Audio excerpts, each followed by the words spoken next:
बीड जिल्ह्यात पूर परिस्थिती आल्यानं शेतकरी पूर्णतः उद्ध्वस्त झाला आहे। शेतात होत्याचं नव्हतं झालं आहे। शेतातील पीक गेलं आहे, गुरंढोरं गेलीत, मात्र आता जमीन देखील वाहून गेली आहे। यामुळं शेतात आता नेमकं पेरायचं कुठं असा प्रश्न बीडच्या सिंदफणा नदीकाठच्या गावकऱ्यांना पडला आहे। आपण पाहू शकता या ठिकाणी मी सध्याला सिंदफणा नदीकाठी आहे। या ठिकाणी कुर्ला, खामगाव, नांदूर हवेली यासह अनेक गावं आहेत आणि या गाव परिसरातला हा पट्टा आहे।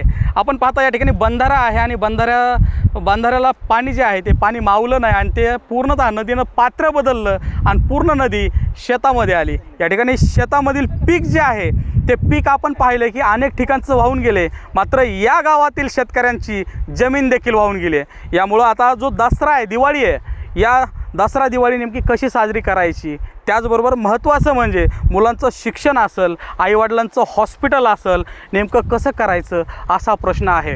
आम्ही नेमकं जगायचं कसं अशी जी आर्तहाक आहे या ठिकाणच्या शेतकऱ्यांनी मुख्यमंत्र्यांना मारली आहे। त्यामुळं या ठिकाणच्या शेतकऱ्यांचा आवाज मुख्यमंत्री देवेंद्र फडणवीस ऐकणार का आणि या ठिकाणी जे पूरबाधित शेतकरी आहेत यांचं पुनर्वसन होणार का, त्यांच्या जमिनी पुनर्वसन या जमिनीचं होणार का आणि त्यांना या ठिकाणी कर्जमाफी असेल, त्यांची जी शेतकऱ्यांची मागणी कर्जमाफी आणि 50,000 रुपये हेक्टरी मदत ही सर्व पूर्ण करणार का आणि या शेतकऱ्यांना पुन्हा एकदा आधार देऊन, धीर देऊन या शेतकऱ्यांना उभा करणार का। खरं पाहिलं तर या बीड जिल्ह्याकडे आत्महत्याग्रस्त जिल्हा म्हणून देखील पाहिलं जातं।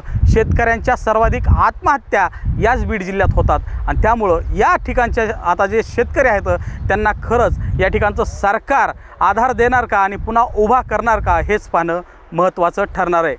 विनोद जिरे, लोकमत, बीड।